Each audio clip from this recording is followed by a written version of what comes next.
Hello friends, welcome back to our YouTube channel.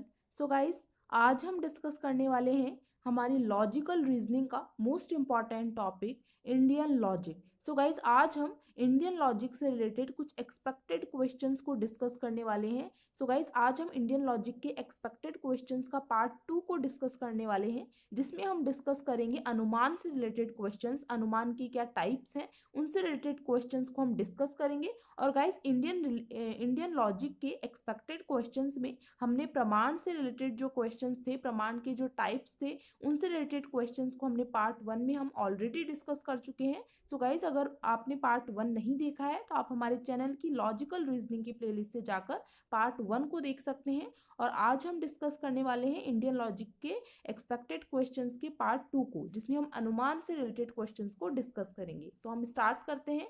So guys, अनुमान से related questions को discuss करने से पहले हम एक बार अनुमान से रिलेटेड जो बेसिक चीज़ें हैं उनको एक बार डिस्कस कर लेते हैं। सो गाइस, अनुमान क्या होता है? सो अनुमान रिलेटेड होता है हमारी ऑब्जर्वेशन से और हमारी प्रायर नॉलेज से। सो गाइस, हमें पहले से कोई भी प्रायर नॉलेज होती है तो उस प्रायर नॉलेज के बेसिस पर ही हम कुछ अनुमान लगाते हैं।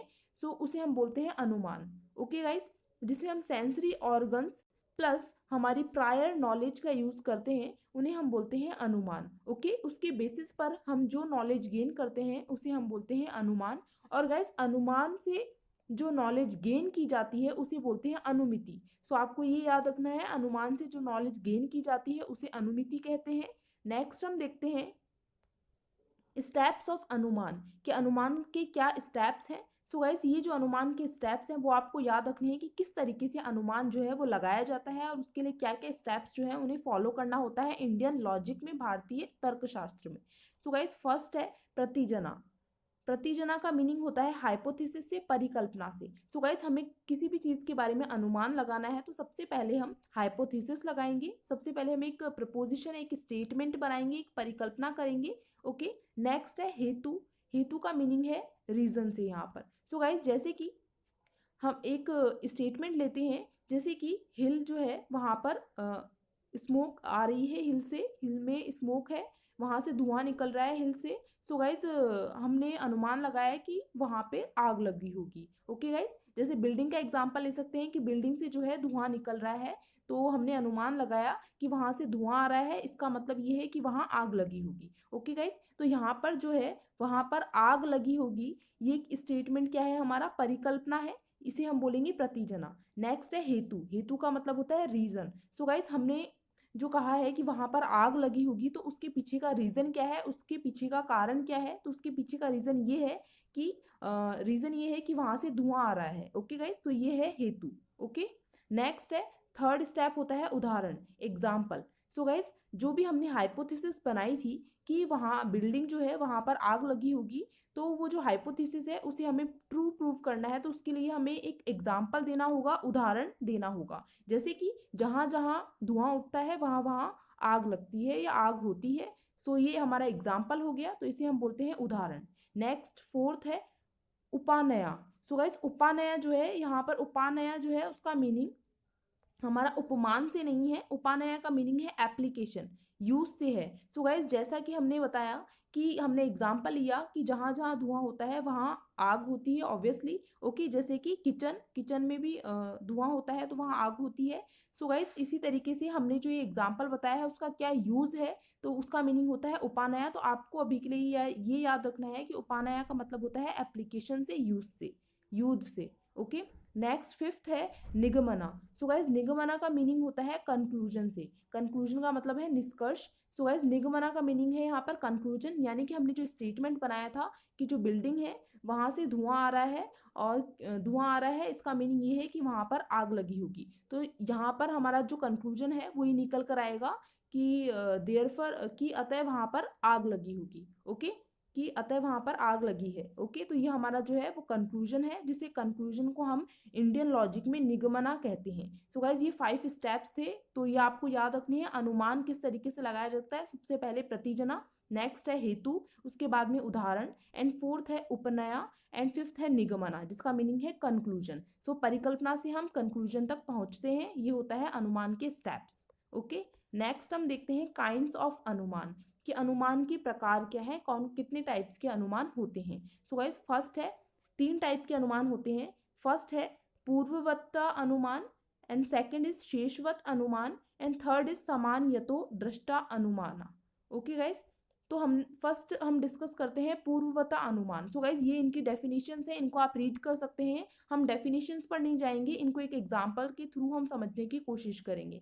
सो गाइज पूर्ववता अनुमान का मीनिंग यहाँ पर ये है कि जैसे कि यहाँ पर लिखा है पूर्ववता, यानी कि पहले से हमें जो नॉलेज है, यानी कि जो हमारा प्रायर एक्सपीरियंस है, प्रायर एक्सपीरियंस के बेसिस पर हम जो अनुमान लगाते हैं उन्हें हम बोलते हैं पूर्ववत अनुमान। जैसे कि एग्जांपल ले सकते हैं कि बादलों का गरजना, तो इसका मीनिंग ये है, हम ये अनुमान लगाते हैं कि बारिश होगी।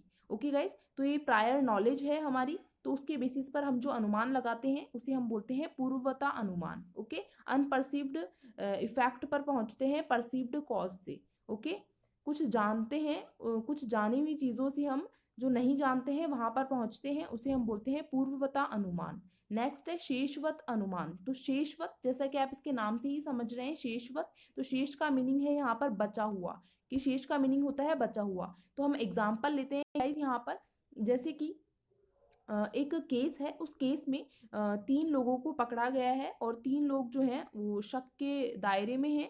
तो उन 3 लोगों में से अगर हम फर्स्ट पर्सन को उसका टेस्ट करें कि उसको सभी देखें कि वो जो पर्सन है वो वहाँ उस केस में दोषी नहीं है, तो सेकंड को अगर हम देखें सेकंड भी दोषी नहीं है, अगर हम सारे सबूत देखें। एंड नेक्स्ट अगर हम थर्ड को देखते हैं गाइस, तो अगर फर्स्ट नहीं है सेकंड नहीं है, तो ऑब्वियसली जो बचा हुआ है वो कौन है, थर्ड है। सो गाइज अगर फर्स्ट नहीं है सेकंड नहीं है, सो गाइज बचा हुआ थर्ड है, तो थर्ड ही जो है यहाँ पर क्या होगा, दोषी होगा इस केस में। तो इसलिए जो बचा हुआ है उसके आधार पर हमने अनुमान लगा लिया कि यही दोषी है। सो गाइज यहाँ पर होता है शेषवत अनुमान, यहाँ पर हमने शेषवत अनुमान लगाया है। नेक्स्ट है थर्ड है समान्यतो दृष्टा अनुमान। सो गाइज समान्यतो दृष्टा अनुमान का मीनिंग यहाँ पर है, गाइज इसके नाम से ही आप समझ रहे हो, समान्यतो यानी कि समान, कि हर चीज को जो है समान मानना, यानी कि कोई भी चीज है सभी दो चीजों को समान मानना। ये जैसे हम कहते हैं कि हर जो सभी चीजें हैं वो एक समान है, ये सभी लोग बराबर हैं। तो यहाँ पर समान यतो दृष्टा अनुमान हो गया। सो गाइस जैसा कि आप कभी भी हम शॉपिंग करने जाते हैं, तो वहां पर अगर एक पीस जो है वो डिफेक्टिव निकल जाता है, तो हम सोचते हैं कि सभी ही ऐसे होंगे, तो हमने सभी को समान माना है यहाँ पर। तो यहाँ पर हमने अनुमान लगाया समान यतो दृष्टा अनुमान। तो यहाँ पर ये होता है गाइस समान यतो दृष्टा अनुमान। आई होप आप लोगों को समझ में आया होगा काइंड्स ऑफ अनुमान। नेक्स्ट हम देखते हैं गाइस कुछ अदर टर्म्स हैं, बहुत इंपॉर्टेंट टर्म्स हैं ये, तो इनके जो बारे में हम देख लेते हैं कि व्याप्ति और हेत्वाभास, कि व्याप्ति क्या होती है और हेत्वाभास क्या होता है। सो गाइस व्याप्ति के बारे में हम देख लेते हैं कि व्याप्ति क्या होती है। सो गाइस जो व्याप्ति होती है उसका मीनिंग यहाँ पर आपको यही याद रखना है कि जो हमारा अनुमान होता है उसको व्याप्ति के द्वारा सही सिद्ध कर सकते हैं, तथा जो व्याप्ति होती है वो हमारा जो कंक्लूजन होता है, निष्कर्ष होता है, उसके सही होने की गारंटी देती है। तो ये आपको याद रखना है। नेक्स्ट है हेत्वाभास। सो गाइस जो हेत्वाभास है उसका मीनिंग होता है फैलेसी, एरर से होता है, कोई त्रुटि से होता है। हेत्वाभास जो है वो 2 वर्डों से मिलकर बना है, हेतु प्लस आभास, यानी कि यहाँ पर जो हेतु है वो गलत है। तो आपको ये याद रखना है हेतुआभास का मतलब होता है एरर से, त्रुटि से, लैक ऑफ प्रूफ, जहां पर प्रूफ का अभाव हो, फैलेसी हो, कोई एरर हो, जहां पर जो कंक्लूजन है, इन्फरेंस है, वो गलत हो, तो उसे हम बोलते हैं हेतुआभास। जैसा भी दिख रहा है वैसा नहीं है, या कोई एरर हो कंक्लूजन में, तो उसे हम बोलते हैं हेतुआभास। ओके गाइस, तो ये आपको याद रखना है। नेक्स्ट हम देख लेते हैं कुछ और टर्म्स को। सो गाइस जैसा कि हमने देखे थे, ये देखा था पहले प्रीवियस वीडियोस में, कि कुछ हमारे जो स्टेटमेंट्स होते हैं, तो उन स्टेटमेंट्स में हमें सब्जेक्ट गिवन होता है, प्रेडिकेट गिवन होता है, और कुछ कॉमन टर्म होती हैं। सो गाइस जो भी कंक्लूजन होता है हमारा, उसके प्रेडिकेट को हम बोलते हैं मेजर टर्म, एंड सब्जेक्ट को हम बोलते हैं माइनर टर्म, और जो भी हमारा जो कॉमन होता है उसे हम बोलते हैं मिडिल टर्म। तो इसी तरीके से हमारा इंडियन लॉजिक में भी होता है गाइस। तो आपको यहाँ पर ये याद रखना है कि पक्षा, हेतु एंड साध्य यहाँ पर गिवन है। सो गाइस जो पक्षा होता है वो हमारी माइनर टर्म होती है, और जो लिंग होती है वो भी हमारी माइनर टर्म होती है। तो आपको यहाँ पर यही याद रखना है कि पक्ष और लिंग जो है वो माइनर टर्म होती है, एंड जो हेतु होती है उसे हम बोलते हैं मिडिल टर्म। जैसा कि हमने अभी डिस्कस किया है, हेतु का मतलब रीजन ही होता है।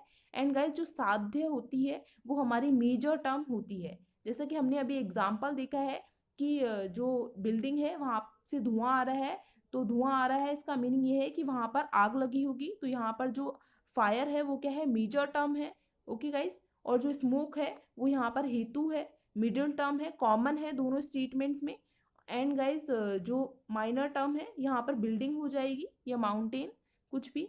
तो गाइस ये आपको याद रखना है कि पक्ष जो है वो माइनर टर्म होती है। नेक्स्ट हम आते हैं हमारे क्वेश्चंस पर। So guys question number first है, which of one of the following is signified by the term hetu in the process of anumana is classical in classical Indian school of logic. So guys option number A है, यहाँ पर guys हमें हेतु जो term है उसके बारे में बताना है कि अनुमान की जो प्रोसेस हमने पढ़ी थी, अनुमान लगाने की जो स्टेप्स हमने पढ़े थे, उसमें हेतु टर्म क्या सिग्निफाई करती है। तो ऑप्शन नंबर ए है example provided, B is statement of reason, C is conclusion proved and D is proposition to be proved. So guys हमने अभी डिस्कस किया है कि हेतु का मीनिंग होता है रीजन से। ओके गाइज, तो स्टेटमेंट ऑफ ए रीजन इसका आंसर हो जाएगा। नेक्स्ट हम देखते हैं, a conditionally proven hypothesis is called a. So guys एक कंडीशनली प्रूवन जो हाइपोथेसिस होती है उसे क्या कहा जाता है, हमने अभी डिस्कस किया है। अनुमान की जो प्रोसेस के स्टेप्स थे, सबसे पहले हम हाइपोथेसिस लगाते हैं, उस हाइपोथेसिस को जब हम प्रूव करते हैं तो वो जो हाइपोथेसिस होती है वो हम इसलिए लगाते हैं ताकि हम कंक्लूजन को प्रूव कर सकें। तो जब वो हाइपोथेसिस प्रूव हो जाती है तो उसे हम कहते हैं कंक्लूजन। ओके, सो गाइस इस क्वेश्चन का राइट आंसर हो जाएगा निगमना, क्योंकि गाइज निगमना जो है उसे ही कंक्लूजन कहते हैं। इंडियन लॉजिक में कंक्लूजन को निगमना कहते हैं, तो यहाँ पर जो आंसर हो जाएगा निगमना हो जाएगा। नेक्स्ट है, hetvabhasa in Indian logic refers to a. तो इंडियन लॉजिक में हेत्वाभास का मतलब क्या होता है। ऑप्शन ए है fallacy, B is contradiction, C is semantics and D is none of the above. So guys हमने अभी डिस्कस किया था कि हेत्वाभास जो है दो वर्ड से मिलकर बना है, हेतु प्लस आभास से मिलकर बना है। यानी कि हेत्वाभास का मतलब होता है जहां पर कोई एरर हो या जो हमारा कंक्लूजन है वो सही नहीं है, वो रॉन्ग हो, उसमें कोई ना कोई एरर हो। ओके, तो यहाँ पर हेत्वाभास का मतलब होता है फैलेसी से। ओके, तो ऑप्शन नंबर ए करेक्ट हो जाएगा। नेक्स्ट है, the term paksha according to this classical Indian school of logic refers to the following terms of processes of inference. So guys यहाँ पर हमें बताया गया है कि जो टर्म पक्ष होती है, तो इंडियन स्कूल ऑफ लॉजिक जो है हमारे, उसके अकॉर्डिंग टर्म पक्ष क्या रेफर करती है इन्फ्रेंस की प्रोसेस में। सो गाइज इन्फ्रेंस की जो प्रोसेस होती है उसमें टर्म पक्ष का मीनिंग हमने अभी डिस्कस किया है कि पक्ष जो है वो हमारी माइनर टर्म होती है।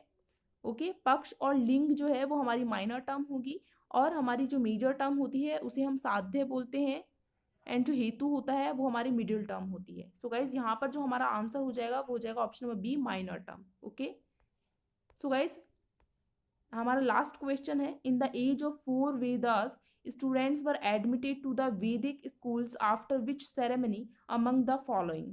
सो गाइज जो हमारे वैदिक सिस्टम है उसमें जो स्टूडेंट्स होते हैं उनको एडमिशन के टाइम पर या एडमिशन होने के बाद में कौन सी सेरेमनी की जाती है। ओके, सो गाइज फर्स्ट है Upanaya ceremony, B is Utsarjan ceremony and C is Satapata ceremony and D is Dhanurvidya ceremony.